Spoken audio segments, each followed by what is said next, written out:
Turn up your volume. Because you're about to listen to The Sick Podcast. Rays Rewind with Bell, Bushman, and Drew. Jansen. That is into center field. Here comes Kiermaier. Phillips has tied the game. Arena coming around. Throw home. Now he stumbles. But the ball gets away. Tampa Bay wins it. Brett Phillips, Game 4 hero. The sickest Tampa Bay Rays podcast. It's gonna be sick. Welcome, everybody, to another episode of the Rays Rewind podcast, the sickest Tampa Bay Rays podcast on the Sick Podcast Network. Make sure to go to our YouTube page at the Sick Podcast, Rays Rewind, hit the subscribe and notification bell, and go to our Instagram page, which I created last week or something like that, at Rays Rewind Pod. Hit us a follow. Look at the stuff that we put on there for clips and betting slips for your daily betting needs when it comes to Rays matchups, which I will probably post one later on today once at the time of the recording of the show. So hopefully the show gets posted the same day as today as we recorded. So welcome in, everybody. Thanks for joining in.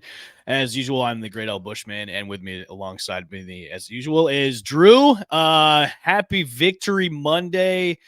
I dusted off my broom because the Rays came out of Flushing with a sweep of the New York Mets, took a bite out of the Big Apple, and swept the Mets. And I want to say this, man. You know, pre-show we were talking about it. I was optimistic about them going into Queens and then playing the Mets because, you know, obviously the Mets have like the best record in the league, and you know they're one of the best teams out there. And then just the way that the Rays took care of business by, you know, coming back twice on Friday and Saturday, and then just manhandling them on yesterday's game with the shutout. I think what we saw over the weekend, and maybe, you know, Drew, maybe you can, you know, disagree with me or not. I saw the makings of a complete team. Like they looked complete. They looked like a playoff contender team when you go into New York and you sweep the Mets like that. Maybe it was a little bit of mojo. It was Father's Day weekend, and you know, a few of the fathers were out there for the Rays. Junior Caminero's father was there yesterday. Shane Boz's dad was there yesterday too.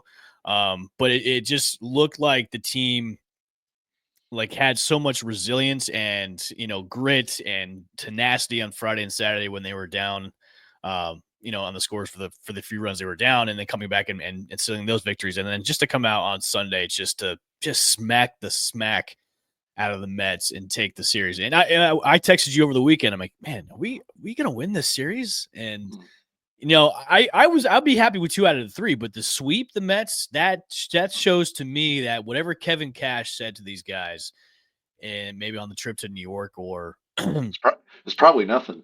Probably nothing. He probably just said, nothing. Said, yeah, he's not an emotional guy. So No. He probably just was like, yeah, go out and do business, and that was that. I don't know what the turnaround this Rays team has had, but the level of baseball we've seen the past couple of weeks, and you know, at the beginning of the month, I was like, look, they're playing good ball. Talk to me by the end and see how we are. But you know, we're almost to the end of the month, which is kind of surprising. We're in the middle of June right now. You know, if this keeps up, look, hey, New York Yankees, we're coming for you. We're 3.5 games back. You just got swept by the Red Sox, who made a crazy trade last night after sweeping the Red Sox. But I mean, you know, we're game up on the wild card right now. We're the sole, you know, first position in the wild card spot. We're 3.5 games behind the Yankees. This team is in prime position to control their destiny going forward. So let's get into the series recap. You know, what were your thoughts? What did we see different? What did you see different from you know, the series and level play leading up to the Mets series? What did we see? Yeah, I can't claim too much or get too much credit. I think I predicted 1 out of 3. I did 1 out of 2. I did 1 out of 2, 1 out of 3 too. I was like, did you? I thought you did 2 out of 3. I don't know. I have to look at the tape of what we did. But yeah, I thought you did 2 out of 3. Okay, yeah. You know what? I think you did 1, and then I was like, look, I'll go on the other side of the coin. I'll do 2 out of 3. I will say, I gave a pessimistic take and an optimistic take. I did say my optimistic take that this Rays team went on the West Coast and won in Arizona 2 out of 3, at the time, Arizona was, I believe, much better standing than they are now. Yeah. and certainly a good team.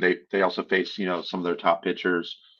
And then they went to San Diego at a time when San Diego, I think, had lost one home game all season. And Yep. San Diego was like arguably the best team in baseball. And they swept them against two of their top three pitchers in Cease and Michael King. And really just dominated that series. So you're like, okay, if they can do that, then why can't they go into? I use that as an argument for why couldn't they go in and win the series Right. against the Mets? I wasn't ever expecting a sweep. You never really expect a sweep, even on a three-gamer.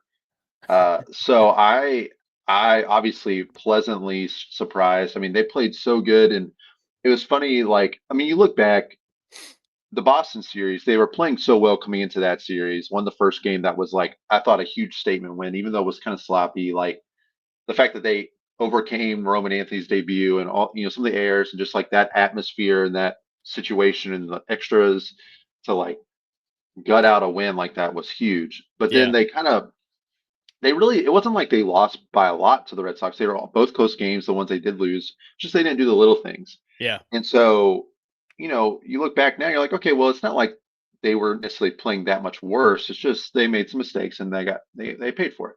So going into the series on Friday, honestly, it was probably the most frustrated I had been this season watching the Rays when Taj was cruising and botches that slow roller that Yeah. wants, because then you're talking about one of the best hitters in baseball, a guy that kills the Rays, and he just gifts you an out that he's not even running hard on, and you just get so sped up that you botch it, and now he's on instead of it being two outs, none on, and I think they were up 1-0 at the time. I can't remember.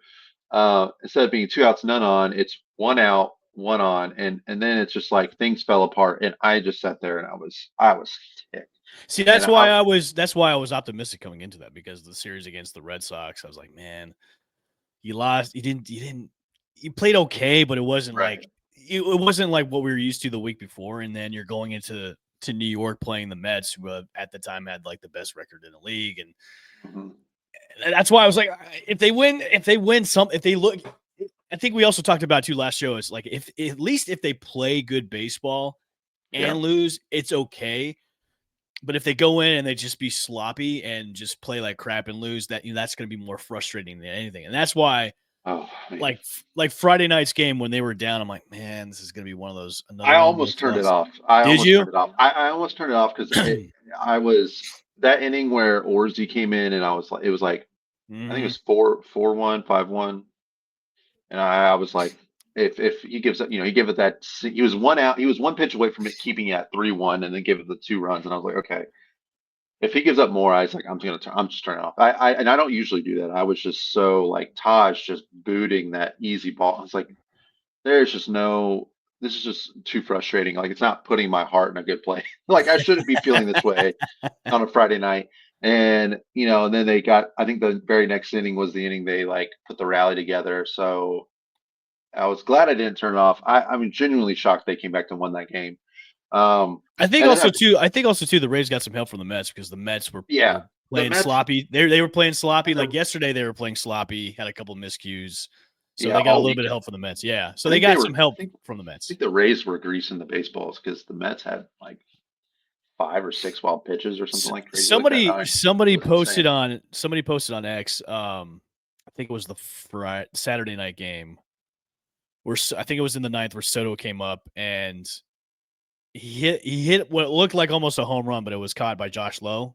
Oh, well, it's, yeah, ate And the. somebody posted, oh yeah, it is true. The major MLB is giving away dead balls when it comes to pitching. What I think that was Friday. Was that Friday night? Yeah, Andy Free thought it was gone too. He was Yeah, like, and there it goes, there you and go. Yeah, I mean it was I obviously thought out it of was his too, because when yeah, Soto hits a ball like that, I'm like, oh I dude, know. it's And gone. he And just then crushes the race. Like I mean he did that all last year. So yeah, I mean obviously I had a lot of topspin, but you yeah, almost felt like after and the Rays played bad too on Friday. Excuse me. I know that like Taj is there, but like they had another drop ball in the outfield. Please don't. I don't, not that you do this, but like if I hear one more time about Cameron Meisner playing goal level defense after this week, like as a reason why he needs to be on this team right now. I'm not saying that like I want him off, but like let's just not kid ourselves. That like yeah, he had a couple good weeks there where he was playing really well in the outfield, but like this past week has been pretty bad for Yeah. him in terms of patrolling center field, calling guys off, like and kind of quarterbacking the outfield. I think one of them was Jake Mangum in Boston, so I don't want to throw all three of them on Cameron Meisner, but I think he was out there for 2 of 3, and like just can't happen. Like I just can't happen out there. We can't be having, especially against good teams. Like Mm-hmm. so they didn't play great on Friday either. I think they said between the hit batters and the errors, I think they had to get like 20 or 31 outs is what they were saying on the broadcast. Like they gave the Mets 4 extra outs, and it didn't come back to bite them. Like they came up in big moments. Eric Orzi stopping the bleeding there after that one hit. To keep the Mets from adding on. You think about Shane Baz yesterday with Pete Alonso in the That third. strikeout with the In the bases loaded, third, man. yeah, like That was that was big. not that like Pete's going to hit a grand slam. I mean, but just him getting any runs there, it just changes the momentum, changes the feeling in that stadium because that's a place where the Mets. We talked about before the series, like they played so well. They had the Mm-hmm. best record in baseball. They had the best home record, I think, in baseball by a decent margin. They hadn't lost.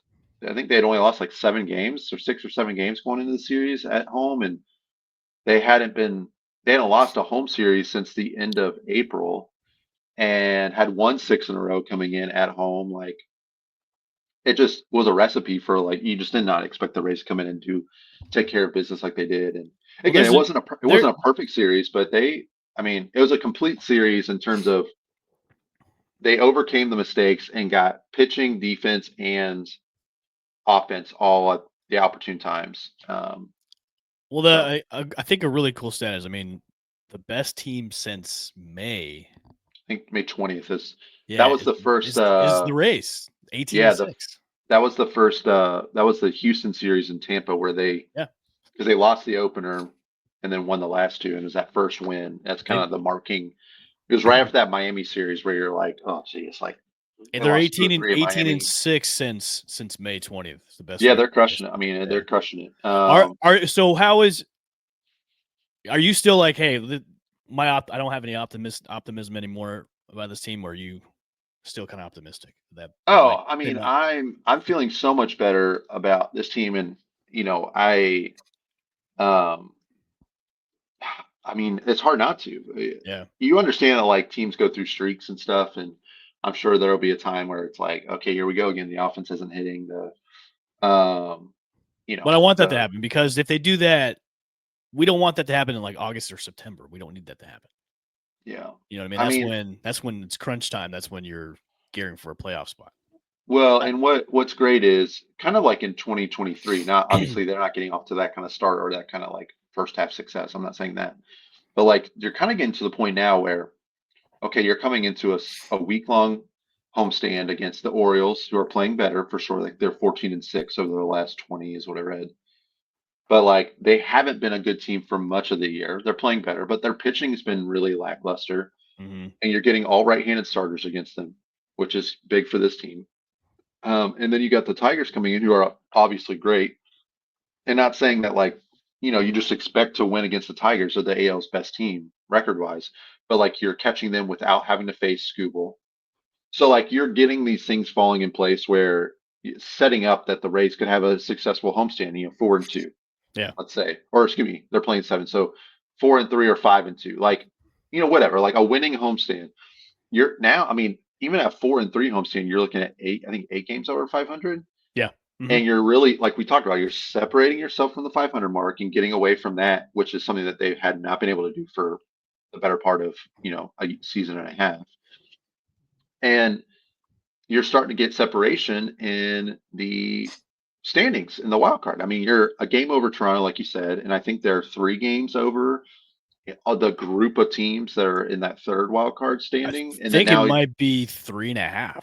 That's over yeah. the next So I group. mean, it's like if you can keep this momentum going and get a 5-2 homestand, now you're 10 games over 500, and you're really starting to get to a place where you're just creating separation and that built-in I don't want to say comfort level, but like that built-in that buffer between you and the other teams where you feel like, all right, hey, if this team does have a little stretch here, it's not going to sink this team, or it's going to, you're just giving yourself a little bit more cushion heading into the All-Star break. And so I'm really excited. I'm optimistic. I mean, baseball's weird. We've seen the Rays come in on a homestand after, the West Coast trip where there was like, man, this Yeah. team, they're going to take off. And then I think they like put up a huge dud in the homestand right after that West Coast trip. So, I mean, it's possible they could do the same here. They're so I don't two and want a to half. They're assume, two and a but half. They're 2.5 over everybody else. The thing I want, I want the AL East crown.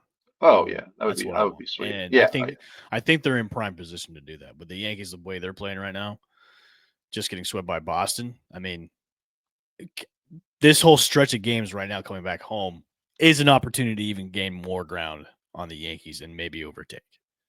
That's what I'm hoping for. Is come back home. You're high on your horse from beating the Mets. Come back home. Home. I put that in quotations. Home and take care of business against Baltimore. yeah. But the thing in the back of my mind is I'm like, man, Baltimore is one of those teams where they could just give us problems.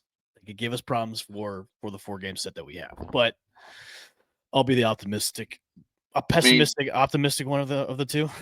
They've got the better pitcher going in pretty much every game this year or this Okay. series against the Orioles. I mean, the pitching staff. I think Eflin and Morton have been better recently. I don't have like their numbers in front of me, but just off of following baseball, I'm pretty sure they've been playing well. They've been pitching much better as of late. But like the Rays still have the upper hand in pitching on the series, and we've seen how well they've been playing. That's the other thing too is that I will say back before with the West Coast trip, coming back from that, they had not been playing well at home up until that point. They had just, they had a losing record at home. And that was so yeah, they went and played Kansas City and lost 3 in a row to Kansas City after that West Coast trip. At least now you're talking about they've won their last 1, 2, 3, 4, 5 home series at Steinbrenner Field. Only lost looks like I would love 2 to games in that I would span, 3 games. I would love to smack around Zach Eflin too tonight. Yeah, me too. So Yeah. yeah, that's the one thing is like they're feeling much better home. The heat's a factor, no doubt, and Yeah. I think it's getting into the other team's heads a little bit. Like they're having to adjust now, where the Rays it just feels like they're much more comfortable playing at Steinbrenner now than the opponent, where it felt like before it was just everything was breaking the the opposing team's way at Steinbrenner. So yeah, I'm super optimistic this week, and you're just getting some beneficial, some things falling your way in terms of pitching matchups that it's just making things a tick easier for the Rays coming up, and I hope they take advantage of that. Yeah. One thing I do want to talk about that I wanted to mention is, we talked about before the series with the Mets, like an opportunity for the guys on the Rays to not make a name for themselves, but like it's New York City, it's the big stage, it's one of the bigger stages in baseball. The Mets are, a premier market. If they get a bunch of the pub, especially because their record, who they are, their owner, their play, like I mean, they're just one of the top teams. And so, it's always the same. Like when you go into Fenway or go into Yankee Stadium, you take on these bigger teams that like, hey, you get guys that show up and perform well.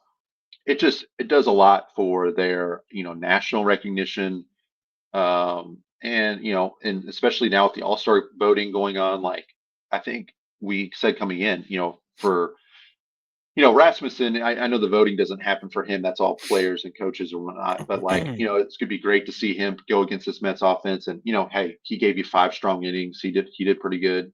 Against that team, he got you the win. But we said Aranda and Caminero is their opportunity to kind of show on a big stage what they could do. And I mean, Aranda. I think it helped out Junior Caminero a lot because on social media throughout the whole weekend, MLB.com Yeah. and MLB on X was just tweeting out mercilessly about Junior Caminero, Mhm. about his stats over the past week and the weekend, especially when he hit the dinger Saturday and then the dinger on Sunday too. Like the exposure that they got, Mm-hmm. it kind of catapults them into like, okay, the Rays are for real. They've got some superstars on this team, especially with Aranda and Caminero. So it helped it a lot. When you talked about that the last show, putting them on that stage, that big stage, especially when you're going into New York and you're playing one of the best teams in baseball, and then the way you play, usually when the Rays are, in those big time settings, especially in the big markets, they look flat sometimes. They don't perform as the high quality baseball team that we're used of. So it was nice to see them go into, one of the largest markets in Major League Baseball and take it to one of the best teams in baseball the way they played. And I think that helps. I think that helps a little bit legitimize how the team is and how good they've been the past. I want to say almost like a month and a half now. Like because I think people are still kind of sleeping on this team, which is fine by me. I'd rather have people sleep on the team, let them be the dark horse going forward. But it kind of puts a little blip on the radar of everybody going, hey, this team is pretty damn good. And the way they've been playing right now it's pretty damn special. Mm-hmm. So I think that's going to put a lot of people on notice. Now, obviously, yesterday was kind of overshadowed by the Red Sox making a really dumbass move, but that's the Red Sox, and we have Rafael Devers out of the AL East, which is fine. So I'm sure we'll talk about that too. I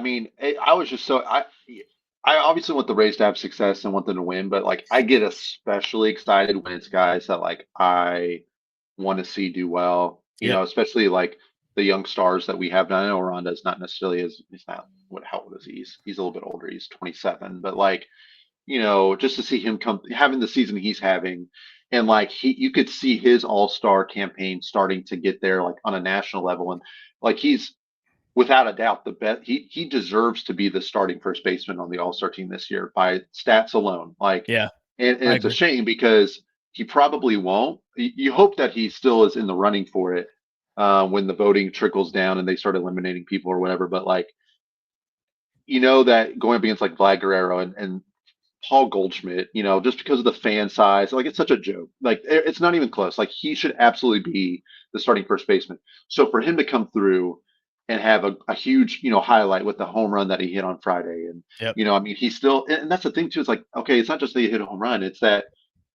he went 0 for 4 on Saturday, but the other days he went 3 for 4 on Friday and 2 for 4 on Sunday with a double. Like, I mean, and he's hitting 319 with a 411 OBP and a 491 slug. So his OPS I wonder if he's using Junior Caminero as hitting coach. I don't know, because just the turnaround from like last year to this year. Yeah, it's staggering because it's a complete 180 from the guy what we knew before. Because I was out on him. I was like, dude. Oh, really? Yeah, I was out on him. Like, because for the amount of time we've seen him with the club and even in the minor leagues, it was like, okay, he's probably like a middle of the road average first baseman. And then when he came up to the bigs, it was like, okay, he's to me, he was like a Curtis Mead. Yeah. He was getting to that point with me. Like, look, this guy needs to go, give up on him. His time. He's not going to do anything for the Rays. And then all of a sudden flip of the switch. Like he is one of the best first basemen, probably one of the, I think you could put him at the top right now at being the best first baseman in the league right now. And so I don't know what he did. I'm eating extra Wheaties during the off season or just tweaking a little bit here and there on the stance. Like, and the funny thing is, Drew, like you hear more about Junior Caminero than you do Jonathan Aranda, and Aranda's has better stats than Caminero. So it's almost Aranda is that I'm falling underneath the radar. I'm just like that quiet assassin. I'm that ninja assassin, which is weird because he's having the better season, but Junior's more flashy. Aranda is not, which is and, you know what I mean. And Aranda should get the nod. Aranda's, to me, Aranda is kind of the front runner to get that nod to be the all-star, representative from the Rays, even though I think the Rays should have two more in there because the way that our guys are playing. there's no doubt. Like Aranda is going to be an all-star. Like if he doesn't get voted in, he's going to make the all-star team as a reserve.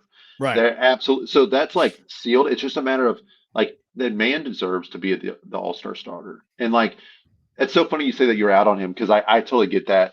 He hadn't really done well. I would say that last month of last year, I felt like you started seeing things click for You him, saw and flashes, but it was and like, okay, to me it he wasn't was starting. enough. That's why, Yeah, because he. the end of the season, that's when they bring up all the minor league guys, and that's where they see where what they got for next year. So Mhm. when he came up that last portion, it's like, okay, this happens every single year. They bring up those rookies that that will show us a little bit of here and there, but then when it comes next year, we probably won't see them, and then all of a sudden, boom, he comes out of nowhere. So Yeah, that's why I was out, because I'd seen him before come up when they would bring him up just for a little bit. He right. didn't do so well, but now he's our first baseman of the future. I mean, once Yandy is either traded away maybe a couple years from now or released or whatever, I mean, he's Right. our first baseman of the future. And relax, folks, Yandy Diaz is not going to get traded at the deadline. That's going to be one of the dumbest move the Rays make. That'd be like a Rafael Devers move, folks. So sorry. Um, yeah, I'm looking right now. I mean, Aranda hit 5 homers in September and October last year with a 253 average. So, Mhm. I mean, you could see it coming together a little bit, but yeah, I mean, I certainly had high expectations. I didn't have high. I didn't think you do this well, but like I expected him to contribute this year. Um, and so But just to see him take off. not at Not like this level this. though. Not Oh, like no, no, this no. level. I don't Yeah. think anybody. I mean, he had hit so much in the minors that you're like, all right, if he can just get, get things clicking in the majors, you knew he, was a great hitter, but it just wasn't happening yet. So for him to take off like this, I mean, and it's legit too. It's not like flash in the pan. I mean, Right. since the beginning of the season, since the very first series, it felt like his at bats were always tough. Like he was always up there taking pitches. He had a great view of the strike zone. He was hitting the ball. Like he just from the jump this season. It's not like he's hitting a hot streak. I mean, it's been since day one. He has been Consistent. one of the toughest outs in this lineup. And so I'm just pumped that he's getting the regular PT, that they're essentially making him an everyday player, which he deserves to be. Mhm. Um, so that's great. And then yeah, Caminero. I mean, again, I mentioned this last week. He's 21 years old and he's got 17 homers now. I Yep. mean, he's very quickly. I mean, he's injuries being an exception. I think he's easily on pace, right, for 30 homers. Yep. Um, 30 to and 35, I think. I mean, you're talking a 21-year-old. I think he turns 22 later this month or in July, but like a 21-year-old with this kind of season, if he was a rookie up for rookie of the year, he would have gotten, not that he didn't get a lot of pub over the offseason because I know the Dominican stuff, but like he would be one of the big young stars that gets thrown about all the time. And I know people say good things about him and like certainly throw things around about him as far as like his potential and he could be a superstar, but like just a national recognition being like a guy, like a Wander was, right? Like I mean, and I know that he's not as well rounded as Wander was, but like he is doing things at 21 that they're just hoping to see out of these other rookies that they keep pushing up, and like what we saw last year with Jackson Merrill and Jackson Cheerio and stuff like that, and they're just itching for Jackson Holiday to finally do something meaningful. And like here, Junior Caminero is at 21, mashing home runs, and being one of the league's best power hitters at like I said, 21 years old. So I feel like he's doing so much right now that he's forcing people to finally like pay him his due as one of the young stars of the game. You know And I what? feel like I'm also once it happy. happens, like man, it's going to be a rocket ship. You know what I'm also happy about too is I think it's. I'm glad he's. I'm glad the fruits of the work ethic that he's done, and also the type of player is he's exceeded expectations to where the bad taste that everybody's had in their mouth about Wander Franco is now it's gone to the wayside, because that transition from when Wander was the face of the franchise, we just gave them $100 million, contract, and then all that stuff went down with Wander, where your supposed face of the franchise is now pretty much out of the picture, and then the transition to where okay, Junior's coming up now. He's the next guy up. He's the next number one prospect, next guy up, and it's panned out so far. That to me says the type of coaching and the type of play, and also the type of player he is too as well. Because I think I think in the back of my mind, he understands the assignment. Like, look, now's my time to be the next generation of this team. I'm the face of the franchise now. I've got to do work. So I love the fact that we, that transitions now have, okay, it's like Wander who, you know what I mean? Because now we have a legitimate face of the franchise, knock on wood, for the time being. Now, obviously the Rays have to pay him his money, but it's been nice to where it's been panned out to where he's producing at such a high level now is you can kind of just look at, the Rays are in a good spot. And, you don't have to worry about the next crop of Rays players coming up because when the next crop of Rays players starts with Junior, and that's going, which is great. It's phenomenal that we can just put the Wander stuff in the rearview mirror because now we've got a guy that fans can look at and say, hey, Junior Caminero's the face of franchise, which is great. So before we end this show, I did pose a question to the Pat and Aaron show this morning about what the Rays should do at the trade deadline, if they do anything. And I wanted to pose that question to you and I'll answer it, of course. Now, coming off this series against the Mets, they look like a complete team. I think with what they have right now and who they're expected to get back, I know Ha-Seong Kim had a setback this past week, so they're going to have with a hamstring injury. But I think that's bogus, by the way. You think so? You think I think they wanted to give him more time, and they were running out, so they had to. Oh, hey, he had a strain injury. They had a hamstring because they can restart his clock. Oh, okay. Oh, it gives them another 20 days to. I love conspiracies, so I'll ride with you on that. Yeah. I think so. Anyway, I think a lot of people are like, oh, they're gonna make moves. Yandy and Brendan Lauer are gonna be gone. No, stop it. If they were gonna make any moves, to me, it would probably there were gonna be buyers, probably a little bit, just to maybe. I mean, they've already started to do that with acquiring some relief pitching here and there the past couple of days. Yep. Do you see them making anything significant, or are they just going to make one or two little small moves, depending how they are at the trade deadline, of course? Yeah. I mean, I've heard that the Red Sox are looking at trading Rafael Devers, so maybe the Rays really? I heard that too. Devers. I heard that too. So yeah, if they can get Devers, I think realistically, so if this team isn't, anything can happen between now and the deadline. Right. I think assuming that they are where they are now and they're in the same spot, let's say maybe contending for a division title, very much a wild card team.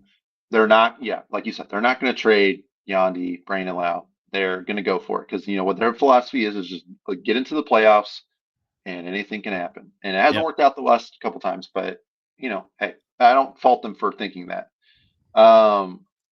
So I think you would probably see where try. Let me ask you this: do you see anyone out of the rotation being traded to make a roster move to possibly bring up Boyle? No, I think assuming that they are all, assuming things are what they are now.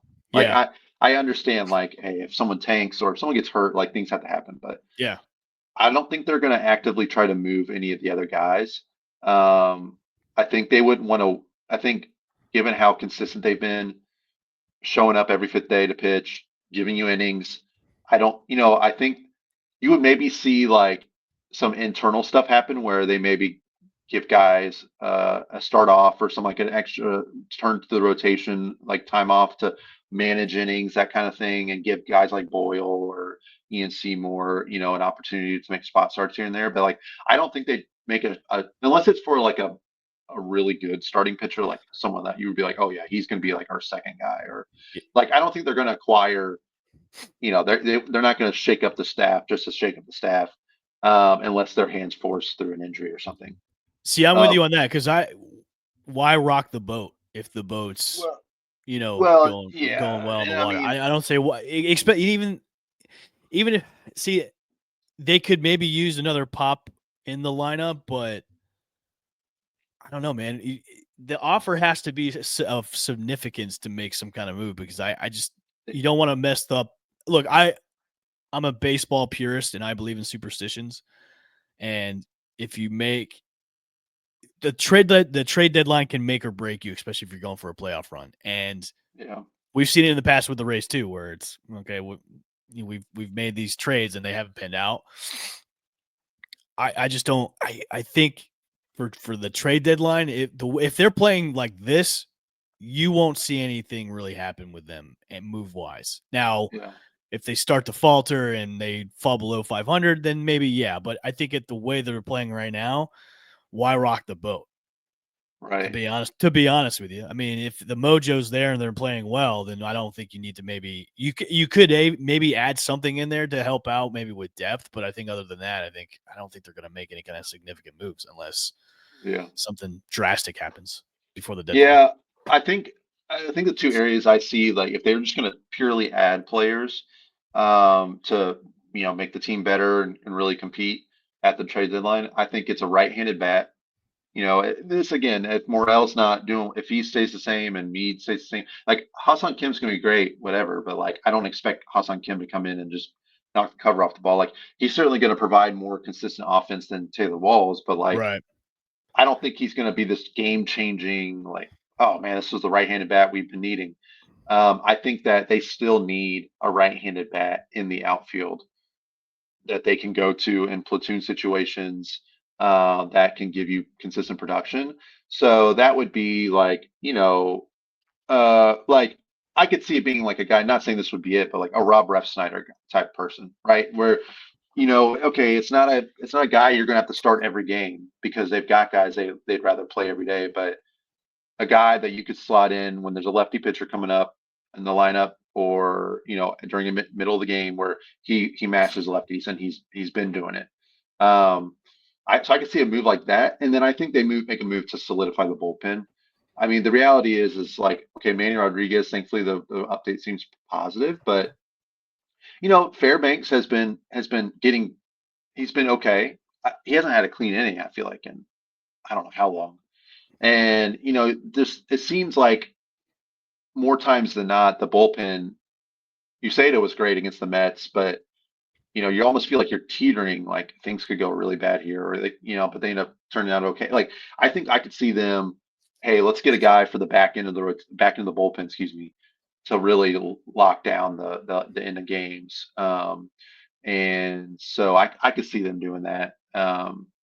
So I think those are the two moves I think realistically they would make without having to like upset or the team as a whole, or really move things around. So we'll see. Right. Hey, one thing I do want to mention. I don't know if you saw Topkins' update about the trial with Wander.